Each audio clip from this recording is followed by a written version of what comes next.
Okay, so we are on chapter 4, section 5, and we're going to talk about isomers in organic compounds. So you can have an organic compound that has the same number of carbon atoms, but how they're connected can be very, very different. So you can have the same molecular formula, so just listing the atoms and how many, but you can have different connectivity or arrangements. And so we call those isomers. And there are lots of different kinds of isomers, and we're going to talk about those different kinds today. So why do we call it isomer? Well, iso means the same and meros means part. So they're different, but they have the same parts. So that's why we call them isomers. So you can have, there's one group of isomers that are either structural or conformational isomers. And so if you have an organic compound that has 4 or more carbons, then those carbons can be connected in more than one way. If they're 3, even if you draw them differently, they're still the same thing.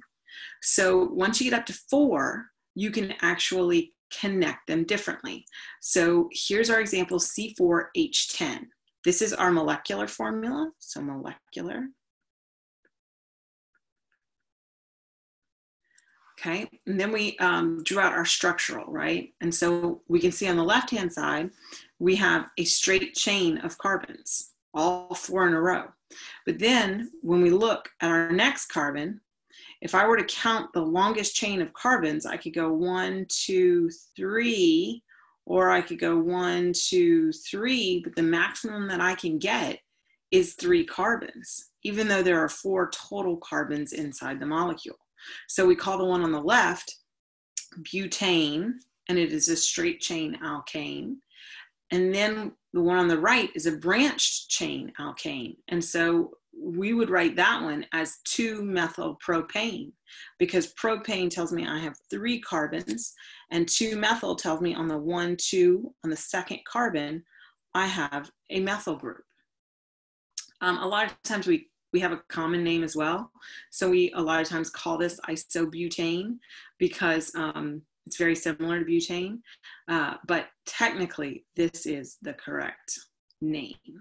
So these 2 molecules have the same formula, but they are structural isomers. So they have a different connectivity of atoms. Here's an example of the same thing. So it's still butane, so it's still C4H10. So C4H10, right?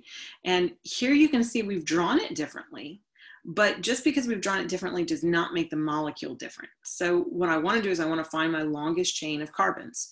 So I go 1, 2, 3, 4, that's nice and easy. Now I go 1, 2, 3, and I go up to 4. Just because we made 1 carbon sit up on top does not make it different. This last carbon would have to move over to another carbon in order for the molecule to actually be different, and it is not. So this would be my 4th carbon, and I would call both of these molecules butane. So this is a conformational isomer or a conformer. So it's the same molecule, but it's in a different conformation. Like how you're the same person, but you can conform your body into different orientations, right? They're not different compounds. They're the same compound, but it's a different arrangement. So, you know, you can make all kinds of different arrangements with your body, but it's still you. So those are conformational isomers. Okay, so how do you figure out, right? So the first thing is, if you want to know if it's a conformational or a structural isomer, the first thing you want to ask is, does the molecule have the same molecular formula? Do the 2 of them? And if they don't, they're not isomers. So don't just say, no, they're not isomers. But if they do have the same molecular formula, then you need to look and say, do the molecules have the same name? If I count those carbons, am I going to name them the same? And if I do name them the same, I name them a conformational isomer or a conformer. And if they don't have the same name, then they're different. They're structurally different, and we call those structural isomers. So let's do a quick one right here. So if we look at our first one, we're comparing the two. We want to know, are the pairs of compounds structural isomers, conformational isomers, or not related? So the first thing I want to do is I want to write my molecular formula for them. So I'm going to count my carbons. 1, 2, 3, 4, 5. So I'll go C5, and then I need to count my hydrogens. 1, 2, 3, 4, 6, 7, 8, 9, 10, 11, 12, right? So H12. So I do the same thing with my skeletal structure over here. I go 1, 2, 3, 4, 5. Oh, I have the same number of carbons. Now you have to predict the hydrogens, right? So if it's on the end, it's going to have 3. So you would have 3 here. You would have 3 on the 5. And then you would have 2, 2, and 2. So that's 2, 4, 6. So 6, 7, 8, 9, 10, 11, 12. So they have the same molecular formula. So they're related. They are some kind of an isomer. But we need to know, are they structural isomers or conformational isomers? So in order to answer that, we are going to name it. So this is doing something you already know how to do. So I'm going to look, and I'm going to see my longest chain of carbons is 5 carbons for my first one. So I have 5 carbons. So that's going to tell me that I have a pentane, because pent is 5, and then the A and E tells us that it's a straight chain carbon. So then I'm going to look at my next one, and I have the same number of carbons in a row. I have 5 carbons, and it is a straight chain. So I'm going to call this one pentane. So because I named them the same, and they have the same molecular formula, what can I say? I can say that these are conformational isomers. So my first group of 2 are conformational isomers. Okay, now I want to look at my next pair. The next pair, I'm going to count my carbons, right? And I always count, if I have a ring, I start with the one that has a group coming off of it. 2, 3, 4, 5. I have 5 carbons in the ring. So I'm actually going to name this one first because I like to do that. So I'm going to name this cyclo, and then I have 5, so cyclopen, and there's no double bonds, so that's cyclopentane. But then I have something coming off of that first carbon, and so that's actually a CH3 coming off of that first carbon. So this would be methyl cyclopentane, and we don't say 1 because it's on the first carbon. That's understood. Okay, so we got a name, but do they have the same molecular formula? So if I count 5 carbons in the ring and then 1 carbon in my methyl group, I have 6 carbons. So that's C6. Now I need to count my hydrogens. I have 3 hydrogens on the methyl group. So I have 3 from the methyl. Then here I have 3 bonds, so I can only have 1 more hydrogen. Then here I have 2 hydrogens, 2 hydrogens, 2 hydrogens, 2 hydrogens. So that's 2, 4, 6, 8. So that's 8, 9, 10, 11, 12 for a total of 12, H12. Okay, now let's see if my if my molecular formula is the same. So I'm going to count my carbons. 1, 2, 3, 4, 5, 6. I have a total of 6 carbons. And if I look on each of the carbons, each carbon has a single bond to another carbon on either side. So it's got 2 bonds already. So here I would need 2 hydrogens, 2 hydrogens, 2 hydrogens, 2 hydrogens, 2 hydrogens, 2 hydrogens. So you had 6 hydrogens times 2. That tells us that we're going to have 12 hydrogens. So our molecular formulas are the same. But am I going to name it the same thing? No, because this one is cyclohexane, right? It tells me I have 6 carbons and they're in a ring. So these do not have the same name, right? So these are structural isomers, okay? So that's how you tell the difference between structural and conformational isomers. All right, so when we talk about isomers, you have to think about first having isomers that are conformational isomers, right? So if you have conformational isomers, then you can change one of those conformational isomers into the other just by changing the conformation, like our body, we change our conformation. We don't have to break any bonds, and we can do that. But there are certain orientations of our structures of a molecule that don't allow for rearranging to occur. And one of those structures is a ring. So if you have a ring of carbons, and that ring, you have decided, you're comparing two rings, and you're looking, oh, I think they're conformational isomers. Well, if you have a ring there, they can't change their conformation. So we're going to call them something different. So if you look, for example, on the one on the left, we have a ring, right? And so remember your little notation, right? If you do a bond and you do it as a solid triangle coming out, that's coming out in front towards you. And then if it's dashed, it's going behind, right? And so in the first molecule, we have one of those methyl groups coming one way and another methyl group going the other way, right? And so you can see that in the diagram. Here's one coming towards you, here's one going away from you. And if we look at our second molecule is showing that they are both going behind. So here and here. The ring is the same in both of them, but the attached groups are going in different directions. And because you have that ring and you can't disrupt the ring, you can't flip-flop one to go into the screen or out of the screen. That movement is restricted. And so those can't. So we need a way to say how those attached groups are oriented, because they're actually different molecules. And so we call them faces or sides. So if you have the one on the left, what we're saying is that they're on two different sides, so or two different faces, right?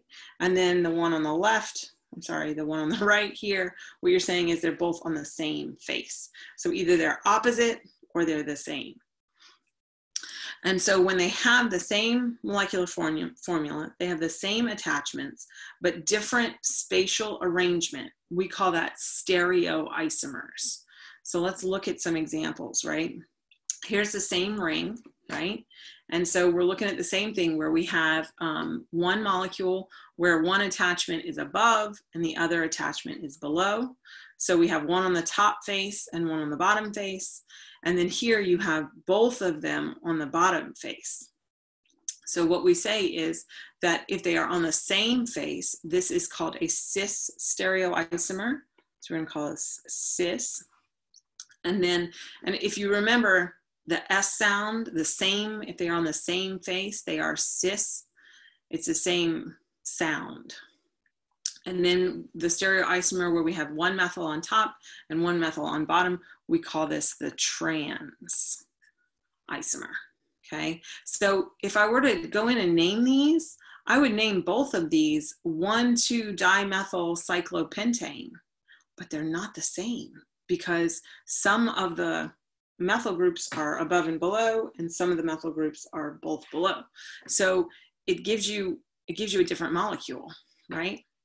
And so cis meaning the same side, trans meaning across, and it's across the ring. So if you were going to take a transatlantic flight, you were going to cross the Atlantic Ocean. And so that's where the prefixes come from, right? And so when we're naming things, we put these cis or trans prefixes in the beginning of the compound names, and we put them in italics, so we know the arrangement of the substituents. And so we see a lot of the cis-trans isomerization in alkenes. And it's really important because in alkenes, we have double bonds. So alkene, right, remember, is a carbon-carbon double bond inside of the molecule.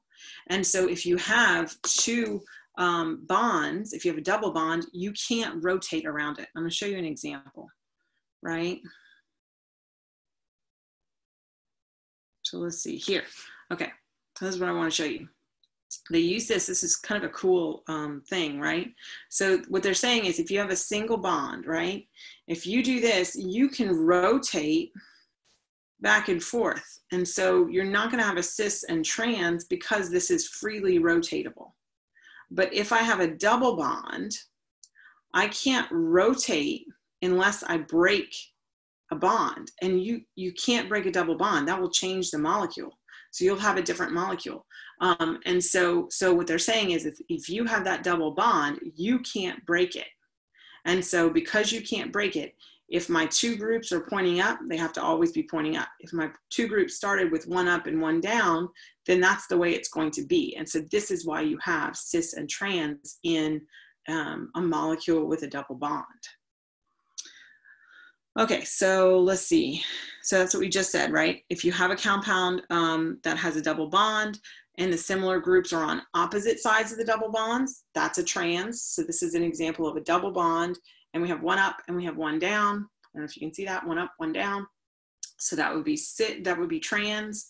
This, where we have them both up, would be cis, or this, both down, would be cis, right?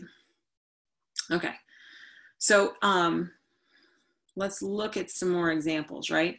Okay, so in order to look at molecules, right? This is how you're kind of going to be looking at molecules. You're going to get like a Lewis structure, and you're going to have to look at it. So what you do is you draw a dashed line and basically cut the molecule in half, where you have one of the bonds in the double bond above the dashed line and one of the double bonds below the dashed line. So your dashed line is going to sit like where my pen is, right? In between the two. And so when we do this, if we look here on this first molecule, what we see is these two groups are both above the dashed line.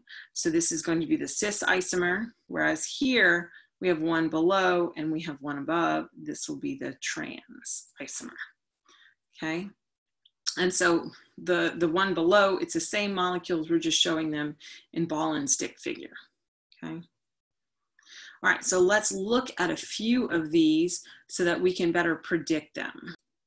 So if we look at our first one, we look at A, what we see is a ring, and you have to remember that you cannot rotate around the ring. If you have the ring and something is above the ring, it's gonna always stay above the ring. You can't rotate it down because then you'd have to break the bonds in order to make that happen. So if it's up, it's got to stay up. If it's down, it's got to stay down. Otherwise you would break the ring. So you can call it down or front and back, however you want to do that. This one we typically said was the front. This we typically said is the back. So if they are on different faces, whether that's front and back or top and bottom, doesn't matter, then this would be a trans stereo isomer, okay? Let's look at the next one. Here's another ring. In this case, these are both telling you they are in the front. So this would be the cis stereo isomer, right? Now we have a double bond. So what I'm going to do is I'm going to draw my dashed line so that I have one of the bonds above, one of the bonds below. So if I look at my groups, what I see is I have one group below and I have one group above. So that tells me that they're opposite.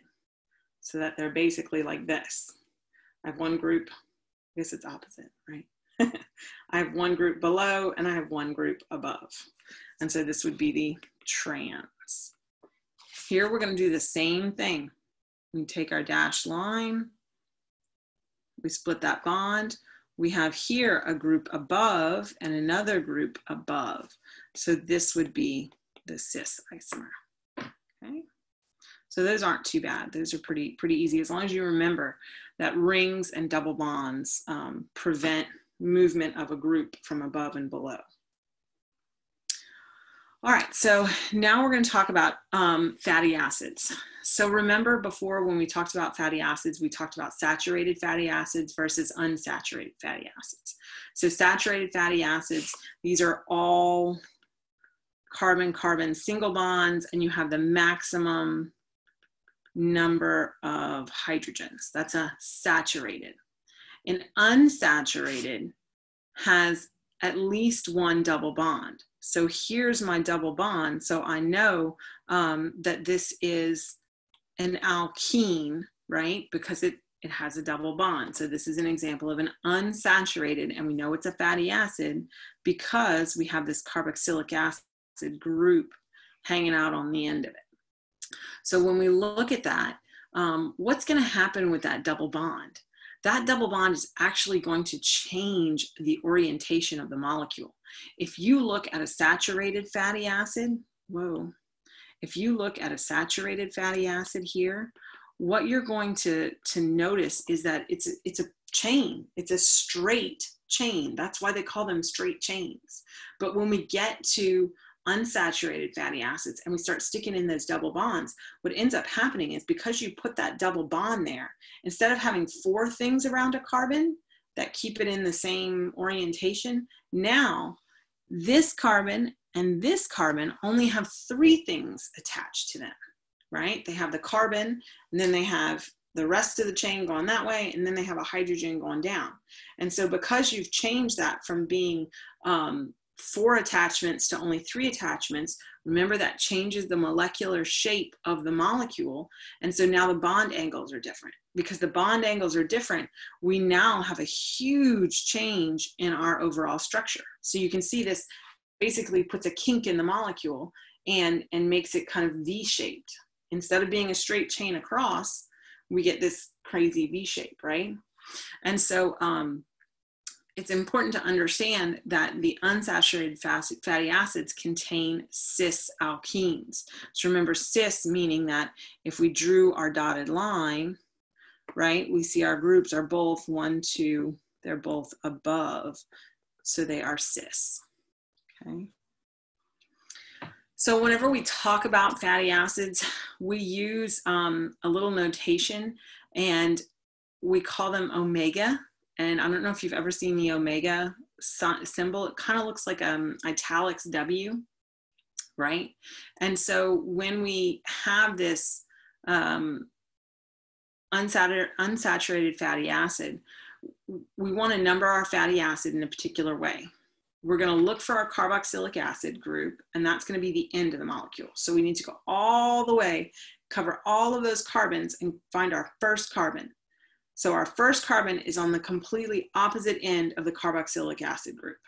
So the carbon farthest away is numbered 1, 2, 3, 4, 5, 6, 7, 8, and however long until you get to the carboxylic acid. And so that's how we number it, right?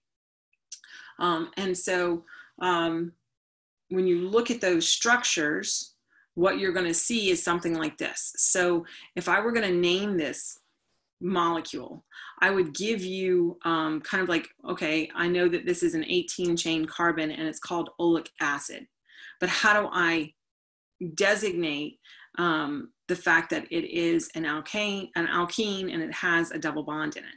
So what I'm going to say is, for all of my carbons in the chain, so if I number my carbons, here's my first carbon, right? This is my first carbon that's farthest away.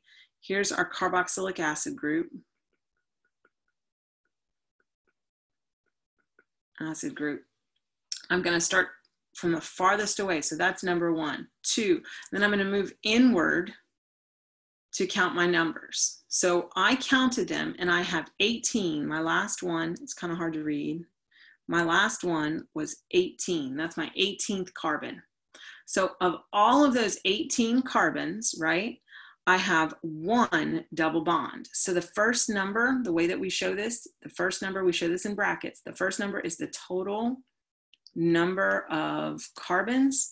Then that second number there is the number or total number of double bonds. Okay.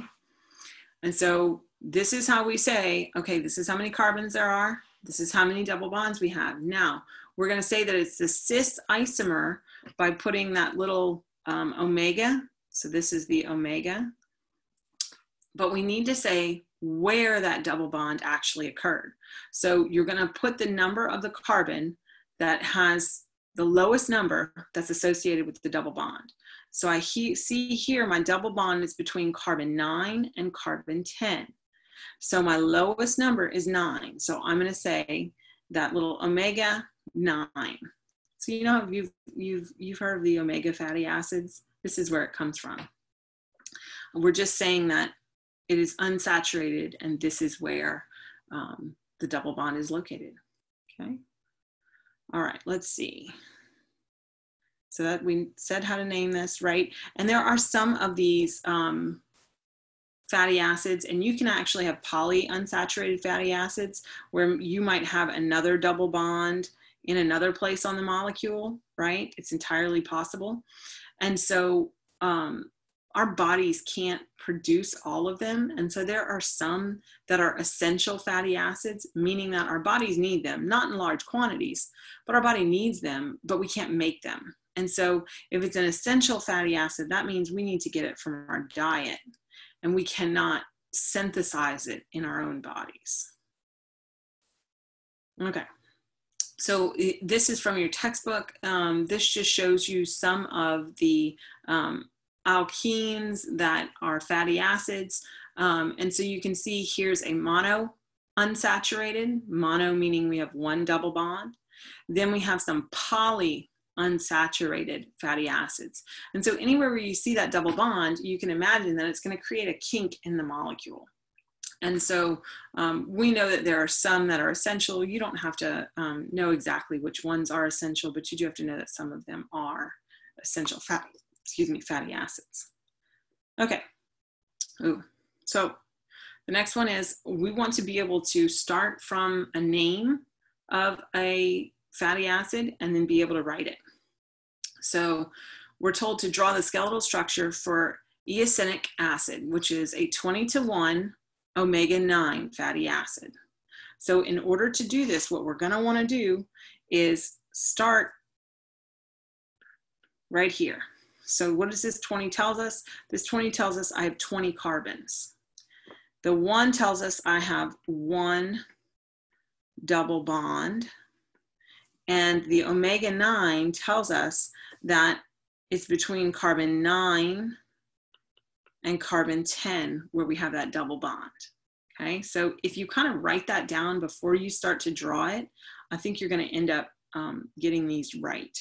So start 1, 2, 3, 4, 5, 6, 7, 8, 9, 10, 11, 12, 13, 14, 15, 16, 17. Well, you know what? I actually want to show you a trick. So count your carbons up to 9. 1, 2, 3, 4, 5, 6, 7, 8, 9. Now, you could do it the way I was doing it, but then you kind of have to go back and fix your molecule. But if I know that this is 9, 3, 4, 5, 6, 7, 8, 9, I know that it's no longer going to do this up, down, straight chain business. And so I know that here, I'm going to actually have my double bond to my carbon 10 so that you can see that you have a double bond. And now you continue back with that up, down. So now I'm 11, 12, 13, 14, 15, 16, 17, 18, 19, and then 20, okay? And then I have to remember that it's not just the chain. I have to worry about my carboxylic acid group. So coming off of number 20, and I'm gonna erase my number, what I should have is a double bond to an oxygen, and then this carbon is also attached to an oxygen that has a hydrogen. So this gives me my skeletal structure for eosinic acid. And all we really had to know was this little bit right here, okay? And if you check in your book, it should show you, there it is, okay? All right. See if I can go to the next page. There we go. All right. So you can also have stereoisomers that have what are called chiral centers.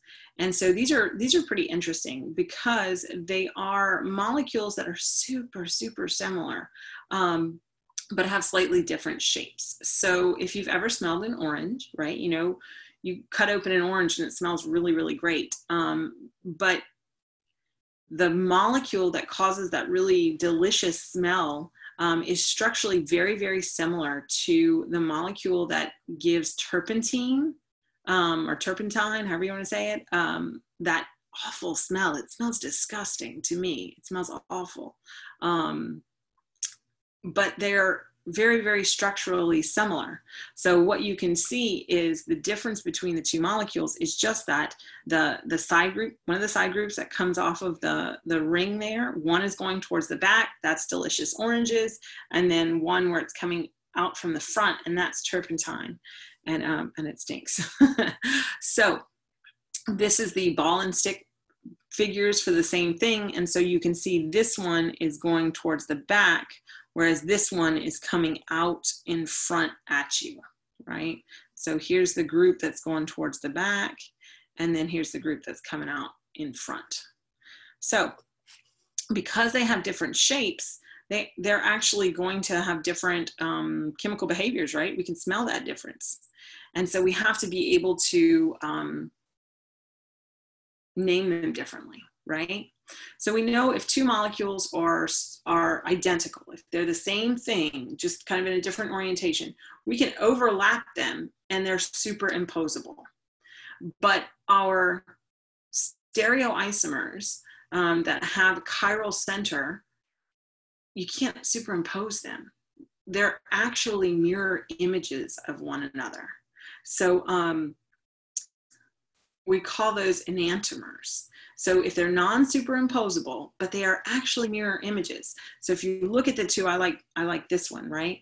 Because it shows you one is going, instead of going back and front, you can say that one is going to the left. So this one is going out that way to the left, whereas this group is coming to the right.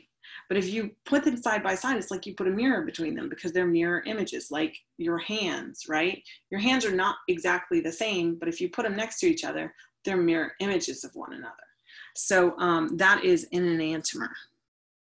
So it's another example your book uses is like a pair of shoes, right? They're non-superimposable mirror images. A glove is a non-superimposable mirror image.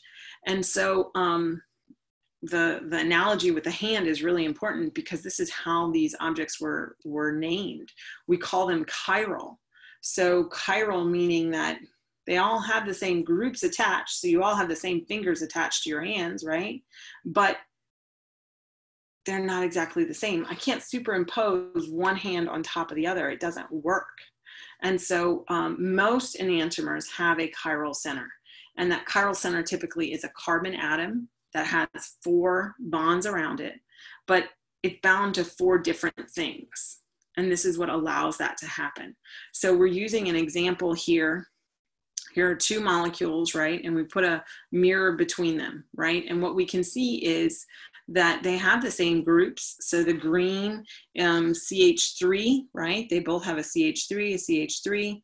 They both have a C2H3, C2H3. They both have a hydrogen, and they both have a hydroxide and OH. And so they all have the same groups, yes, but they're not superimposable. And so what I did is I drew them as we would have to draw them in the program and on an exam and things like that. And so I drew the one on the left and I drew the one on the right. And so what I want to do is I want to show you, if I take this one, what do we mean by non-superimposable? If I take this one and I drag it over here, I can superimpose my carbon, my OH superimposes, my CH2 and my CH3 do, but look at what happened on the left and the right. On the left and the right, I have either a CH3 or a hydrogen, right?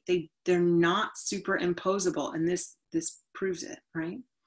So I'll move that back. But that's how you can tell that they have different orientations, and so we have to be able to show that. And so when we do that, you might be given a molecule, and you might say, okay, does this molecule have a chiral carbon in it? And so what you do is you first look at all the carbons and say, which of these carbons have 4 atoms bound to it? Once you identify all the carbons that have 4 things, now you want to know, are those 4 things different? Because in order to be chiral, you have to have 4 different things. And when you do that, you can't just say, is it bonded to another carbon? You have to look at the whole group that it's attached to. And if you see that they are different, then that is a chiral center, and you put an asterisk next to it. So let's do an example. Okay, so mark the chiral centers in the following molecule, if any, with an asterisk. And so what I'm going to do is I'm first going to look and see which one of these has 4 bonds attached to it, right? So locate the tetrahedral carbons. Tetrahedral meaning we have 4 single bonds. So if I look at CH3, what that really is, if you want to write it on the side, right, you can do that. And you can say CH3, so that's HHH, and then I'm bound to the next carbon. So yes, I have 4 things attached to it, but when I look at my next one, inspect the tetrahedral carbons, the 4 attached groups must all be different. Well, if I have a CH3, I have 3 groups that are the same. So that can't be a chiral carbon.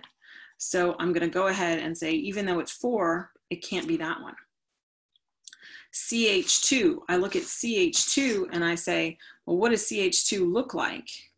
So it looks like this. I have a hydrogen, hydrogen, and then I have a CH3, and then I have like all this other junk attached to it, right? I'm just going to kind of do that. Well, they have to have 4 different things attached to it. You have 2 hydrogens, so this is not chiral. Okay, so let's eliminate that one. So what I can do is I can go in and I can look at any carbon that has more than 1 hydrogen attached to it, and I can X it out, right? So now I'm really only left with 2 carbons. So that's kind of a quick and easy way to do that. Now let's look at each of the carbons. Let's first look at this carbon right here. So if I drew this carbon, I would have a hydrogen, I would have a CH3, a CH3, and then like all the rest of the molecule here. So what do you notice? You have 2 CH3 attachments. So this means that this carbon is not chiral. So I'm going to go ahead and X that one off. So we only have 1 left. So let's check that one out. So that's this carbon right here. So we're going to say carbon. We have a bromine attached. We have a CH, CH3, CH3. Then we have a hydrogen, and then we have a CH2 and a CH3. So notice that this side and this side are different. I have 2 carbons in my group on this side, and I have 3 carbons on this side.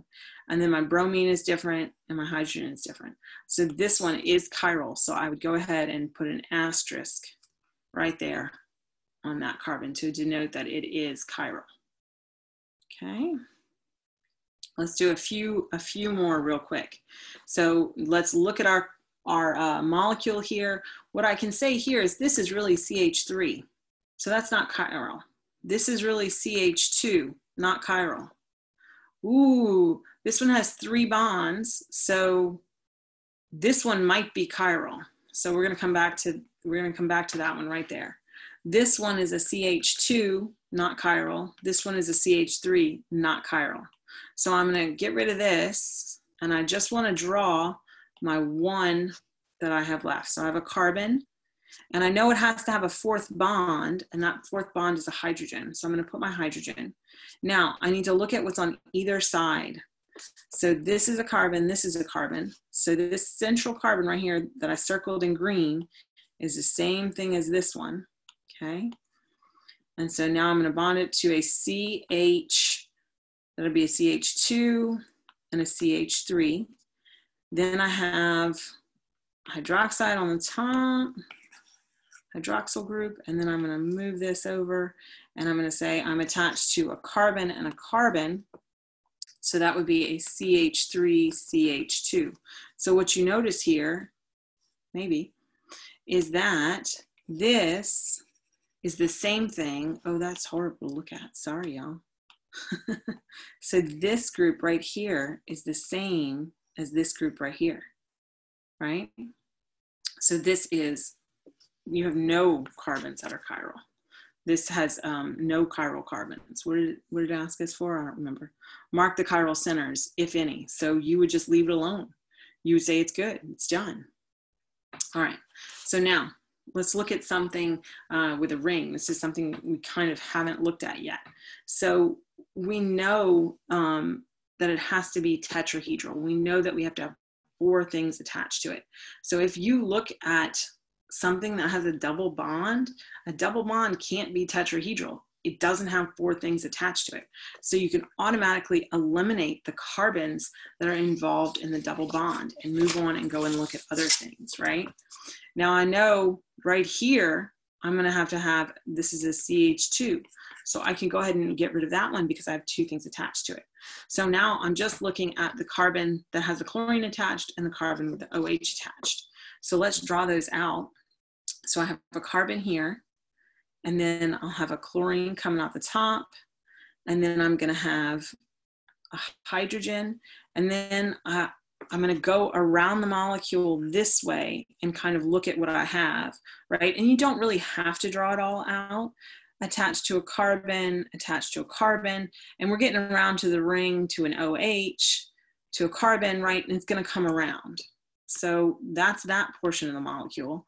Now let's look at the other side. If I go this way, I'm going to have a carbon, that's a CH2, but it doesn't really matter. So it's a carbon, and then we have another carbon, and that carbon has an OH, and then we go into another carbon and then a double bond carbon. So what you'll see is that the left and right don't match. Like from here, we go straight into a double bond. Well, here, right, we go into a single bond and then attach to a OH. So it's not the same going clockwise as it is going counterclockwise. So this one is a chiral center. So I'm going to go ahead and put an asterisk next to that one and say, okay, that is a chiral center. All right, now I need to look at my other carbon here. So I have a carbon, and it's attached to oxygen, attached to hydrogen. Then we have a hydrogen here that's not drawn, and then we have our carbons. So this is the same thing. We're gonna go out this way, and we're gonna go out this way. Oops, sorry y'all, hold on. Okay, so if we look going in opposite directions on this molecule, we're gonna see that we're gonna encounter different things in a different order so that we know that they're different. So this is, again, another chiral center. All right, let's look at our last one. Okay, so if we look here, we know that anything here, here, here, and here are gonna have CH2. So none of those are chiral centers. So we can not worry about that. The only one we are concerned about here is this carbon. So this carbon, we have bromine, and we have a hydrogen. Now, we're looking at what comes off of the carbon after that. So if we go in this direction and we go in this direction, we're gonna end up writing exactly the same thing. So these two are gonna be the same. And so this one has no chiral centers. Whoa, whoa, no chiral centers, right? So you need to be able to do that and identify this chiral carbon. So what's the consequence? Why is chirality important? Well, things are, in the biological world, things are sensitive to chirality. They are sensitive to the organization of groups around a carbon. So the receptors inside of your nose are handed. They can actually tell the difference between one conformation and the other. And so that's why you can smell oranges and they smell different than turpentine. And so this is really important in drugs that we prescribe to patients, because when we're building these pharmacological molecules, usually only a single enantiomer has biological activity. So sometimes it doesn't matter. Like ibuprofen, for example, is one where one of the enantiomers is effective at pain relief and the other is not, but it doesn't hurt you. In one case, there's an example, there are quite a few, but one that you might have heard about was using the drug thalidomide. Thalidomide has 2 enantiomers, and one was very effective in alleviating morning sickness in pregnant patients. But the other enantiomer is what is called teratogenic, and it causes birth defects. It actually prevents blood vessels from forming, and babies who were born to mothers who were prescribed thalidomide actually had loss of limb. Their limbs didn't grow in utero. And so some of them had, like one short limb or two short limbs, and some of them had no limbs. And so it was very, very, very, very sad and very something that we don't want to repeat again. So it's really, really important to understand the structural differences in molecules and how they can affect the biological world. It can be very, very dangerous. So these are the two enantiomers of thalidomide. And a lot of times when you produce chemicals in the lab, right, both enantiomers are produced. And so you have to be very, very careful that you understand what the biological effect is of both of the enantiomers, and not just of the one you want. Okay, so that ends 4.5, yep, and that ends our chapter. So we're going to go and do a couple of practice problems in our ICP. So let's go and do that. Okay, so here we go. We got our in-class problems for chapter 4, section 5. So I actually want to answer the two kind of written questions before we go and do the problems. So I know that we're supposed to do the even in class, but we're going to do 4.30 while we're doing this. So 4.29, what is the difference between a conformational isomer of a compound and a structural isomer of a compound? So let's kind of divide up our paper, right? And say, okay, here's conformational and here is structural, right? Conformational, structural. So when I'm looking at molecules and I'm trying to decide, are they a conformational isomer or are they a structural isomer? The first thing I want to ask is their molecular formula the same? So regardless of whichever one it is, yes, the molecular formula has to be the same. So molecular formula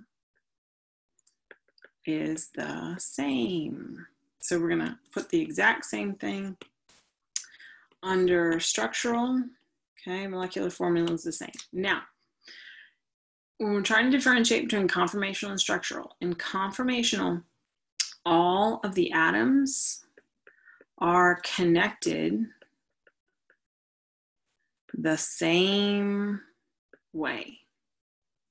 So that's what's different between conformational and structural. In structural, atoms are not connected in the same way. So they have a different structure, right? This gives them a different structure. That's the whole point of why we call it a structural isomer. So what do the structural and conformational isomers have in common? Well, what did we say was the same? Ooh, we said right there, the molecular formula is the same. Okay, so let's go on. Now, here we want to determine the relationship between each of the pairs of the following compounds. Are they structural isomers, where they are different molecules, or conformational molecules? So the first thing I want to do is I want to look at my number of carbons. So be careful when you number your carbons. You want to always number them so that the attachments have the lowest number, and the attachments with the lowest number are going to be in alphabetical order. Okay, so that's just our naming rules, right? So when you do that, I'll do 1, 2, 3, so that I have methyls at 1 and 3. You could have started the other way around. You could have done 1, 2, 3, doesn't matter. So 4, 5, 6, that's my parent chain, but that's not all the carbons that are in the molecule. I have another 1, 2 carbons in the molecule, so I actually have 8. So I had 6 in the ring plus 2 more give me 8. Now I need to know how many hydrogens. Well, if I want to count my hydrogens, here on the end, I'm going to have 3, right? CH3. On the end, I'm going to have 3. And then anywhere where I have 3 bonds already, I'm going to have 1. So I have 1 in those places. And everywhere else, I'm going to have 2 to have 4 bonds. So I'm going to count them up. 3, 6, 7, 8, 9, 10, 11, 12, 13, 14, 15, 16. So I have 16 hydrogens. Okay, so let's do the same thing with this one. Number our carbons. 1, 2, 3, 4, 5, 6, and then we have 7, 8. So we have C8, And then we need to do our hydrogens. So my hydrogens, I'm gonna have 3 on an end, 2 here, 1 here, right? All I'm doing is making it up to 4.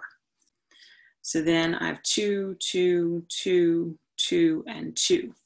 So I have 3, 4, 5, 6, 7, 8, 9, 10, 11, 12, 13, 14, 15, 16. So I have the same number of carbons and the same, ooh, it looks like Christmas. So I have the same number of carbons and hydrogens. So they have the same molecular formula. Now, the question is, are they structural? So they are isomers. That answers that. Are they isomers? Yes. Are they structural or conformational isomers? So in order to do this, we're going to name the 2 molecules. If the 2 molecules have the same name, then they're conformational. They're the same molecule. Same name, same molecule. If they don't have the same name, they're structural isomers. So I'm going to name the first one. And I'm going to name this first one 1, because I have on the first carbon, on this first carbon, I have a methyl group. So this is really a CH3, right? So this is 1 methyl, but I don't have to write the 1. So I'm going to erase my 1. 1 methyl. And then I have 6 carbons in my ring. So it's a ring. So it's cyclohexane, right? Now I'm going to name my other one. My other one, I still have a cyclohexane as a base, but on the first one, instead of having a methyl group, this is a CH2 and then a CH3, so I have to name it with 2, so me eat. So E is ethane. So this is 1 ethane, but I don't have to write the 1. So this is just ethyl, cyclo, and then it is hexane. So are my names the same? No, my names are not the same. So they are structural, structural isomers. Okay, the next one. Count your carbons. 1, 2, 3, and 4, 5. And I think I could get more carbons. 4, 5. Ooh, I didn't do that right. 4, 5, 6. So I can get 6 carbons total.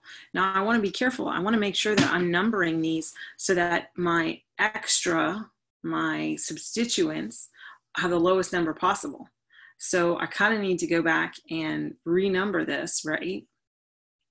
So that my substituent there has the lowest number. So I'm going to go 1, 2, 3, 4, 5, 6. Okay, so that works.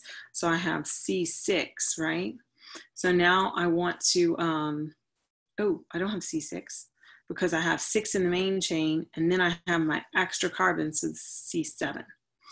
Now I'm going to do it to my other one. I'm going to go 1, 2, 3, 4 in the main chain, 5, 6. Ooh, that's C6. So I see I have a different number of carbons. I don't even have to count my hydrogens because my carbons are different. If your carbons are different, your molecular formula is going to be different. And this tells you that these are not related. Not related. So that's kind of nice. Nice and easy. All right, now we're looking at some sticks. So let's count our carbons. 1, 2, 3, 4, and I can go down to 5. So this is C5, and then my attachment, C6. 1, 2, 3, 4, 5, and that's all I got. So this is C5. These are not related. Not related. Okay, now let's go in and count. Now I want to make sure I count to get my longest chain, right? With my attachments or my substituents being the lowest number. So I'm going to start from here. 1, 2, 3, 4, 5, and then I have a 6th here. So this is C6. So here I'm going to do the same thing. I'm going to go 1, 2, 3, 4, 5, and then I have 6. So C6. What you should see, what you should notice is that when I did that, now I'm looking like I have basically the same molecule, right? They're just flip-flopped. So let's double check and let's make sure we have the correct number of hydrogens as well. So on our first one, we have 3, 6, 7, 8, 9, 10, 11, 12, 13, 14. So I have 14 hydrogens on this one, and I'm gonna erase my circles because that's gonna get crazy. Let me count my hydrogens here. I'm gonna have 3, 6, 7, 8, 9, 10, 11, 12, 13, 14. So H14. Okay, so I have the same number of hydrogens and the same number of carbons, right? So now I want to name this. Okay, so I'm going to name both of them.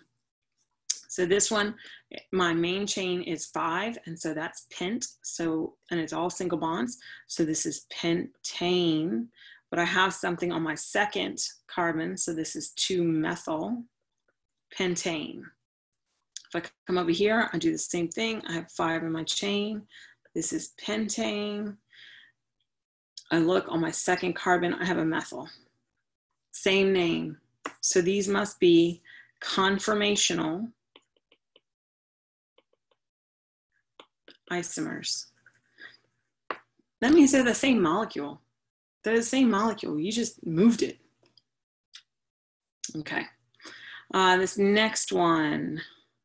Okay, I want to number my carbons. And remember, I want to number my carbons so that my substituents go in alphabetical order with the lowest number first. So I know I have a methyl group here, and I have an iodo group there. So M comes before I. No, I comes before M. So this is going to be my 1, 2, 3, 4, 5. So I have 5 carbons there, and I have an extra carbon here. So this is C6. So I'm going to do the same thing here. 1, 2, 3, 4, 5, 6. So I have 6 carbons. Okay, now I want to do my hydrogens. My hydrogens, I have 3 here. I have 1 here, 2, 2, 1, 2. So that gives me 3, 4, 5, 6, 7, 8, 9, 10, 11. And then don't forget, you have this iodine atom right here, so I. Okay, so that's my molecular formula on that one. Now I want to go over and do molecular over here. So I have 1 hydrogen here, 2, 2, 2, 2, 2. So I'm going to go 2, 4, 6, 8, 10, 11. And then I also have my iodine right here. So I'm going to make sure and add that in. Okay, so my formulas look the same. Now I'm going to have to name them. So when I name them, I'm going to name this one 1-iodo, 3-methyl, and then it is a cyclo. So it is cyclo, and then we have 5 of them. So 5 is pent, so pentane. All right, now I'm going to name my other one. So this one I have on the first group, I have 1-iodo. That's the same. Ooh, but I don't have a 3-methyl. I'm just a cyclo, and I have 6 this time. So this is hexane. So they have different names. So that means that these two are structural. They have different structures, structural isomers. Same atoms and same number of atoms, but we arranged them differently. Okay, so I'm doing, I gotta remember, I'm doing only the only the odds. So we're gonna do that in class. Here we go, odd. Okay, determine if each of the following cycloalkanes or alkenes can exist as cis trans Is Stereo Isomers. So remember, cis talks about groups on the same side, and trans is talking about on opposite sides, right? Okay, so determine if they can, then for those that can, draw the 2 isomers. Label each of the isomers you drew as the cis stereo isomer or the trans stereo isomer. So let's look at A. Remember, in order to do this, you have to have, like if you have a bond, right? If you want a cis, you have to have 2 groups that go on, let's see if I can get closer. 2 groups on the same side. If you're trans, you're a group on one side and a group on the other side. So you have to have 2 groups. So look at A. How many groups does A have? A only has 1 group. So it is not possible. Okay, B. So if I look at B, I'm going to look at that double bond because I'm really looking at double bonds and rings. So if I look at that double bond a little bit more closely, I can see that I have, and then I have all of this stuff, right? That's going to go right there. Well, that's only one group. This would be only one group. So again, this is not possible, right? Now, if we look at C, when we look at C, we can see that we have two groups and it's on a ring. So we indeed can draw cis and trans stereoisomers, right? So let's draw trans where they're on opposite sides first. So I'm going to draw one going in and I'm going to draw one coming out. Now it doesn't matter which one, OH, CH3, right? You could have done the opposite. You could have done, and I'm only going to do this for this one. Oh, I'm so terrible at this. OH here, and then you could have done this one going back. So it doesn't matter which one you do going forward and which one you do going backwards. Either one, you don't have to do both, or either one of these are going to be trans, right? Okay, now we have to do our cis. So when we look at our cis orientation, what we want is them both to be on the same. So same thing, you can do two different ones. So let's say we want to have them both coming towards us. So we put OH and we put CH3, right? Or we could have them both going backwards into the screen, CH3, OH. You would only have to do one of the two. So either one of these would be cis, okay? From here on out, I'm only gonna draw one. All right, next. Oh, when we look at this molecule, you should throw up a red flag and you should see, oh, I got a double bond there. So what am I gonna do with that? I wanna draw it, carbon double bond to a carbon. Okay, now I can see that on either carbon, I have a hydrogen. So let's put them on the same side. Doesn't matter which one, you could have put them on the top, doesn't matter. And then I'm gonna have a CH2 and a CH3. And on this side, a CH2, a CH2, a CH3. So what I can see is both groups are on top. So this is gonna be cis. Then I could do something else. I could put my two carbons, but in this case, I'm gonna put a hydrogen here.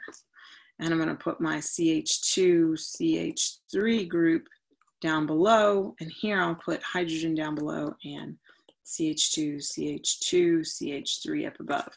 So now I see my groups are on opposite, so we call this the trans isomer, okay?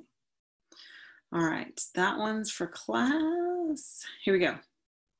Mark the chiral centers. Okay, so remember about our chiral centers, we need 4 bonds, so it has to be a tetrahedral carbon. And each of those 4 bonds has to be something different. So when we look at this, when you look at a stick, right, I know at the end of the stick is a CH3. I know that if I only have 2 bonds, I need 2 more hydrogens. So that one's a CH2. This is a CH2. This is a CH3. So I can automatically, anytime I have more than 1 hydrogen attached to a carbon, I know that none of these are chiral. So those are not chiral. So the only one that I'm really looking at is this one right here. So let's draw this one real quick, carbon. Now this has a CH3, a hydrogen, and then I've got right here a CH2, another CH2, and then a CH3, okay?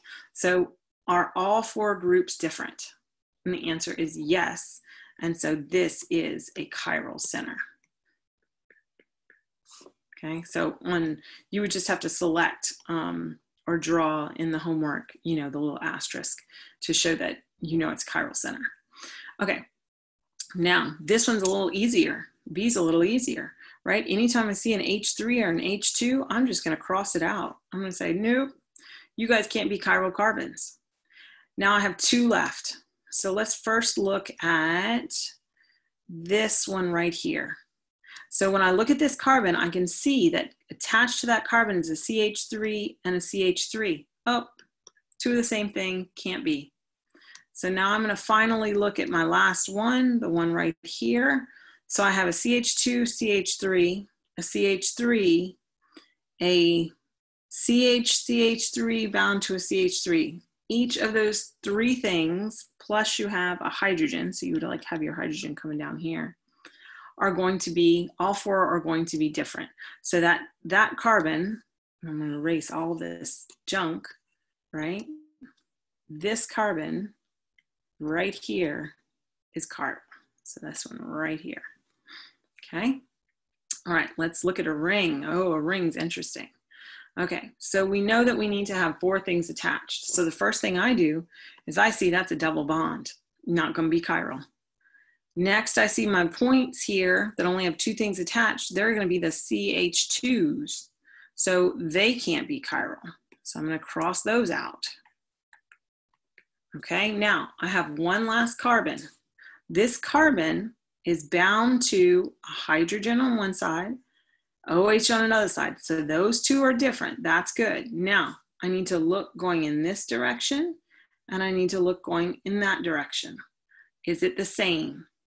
And the answer is no, because we go first here to a CH2, then we go from a CH2 to a carbon double bound to an oxygen. But if I go the opposite direction, I hit CH2 and the next one I hit is another CH2. So right there we have a difference. And so this one is chiral. So put in your asterisk right there. So that one is chiral. Okay.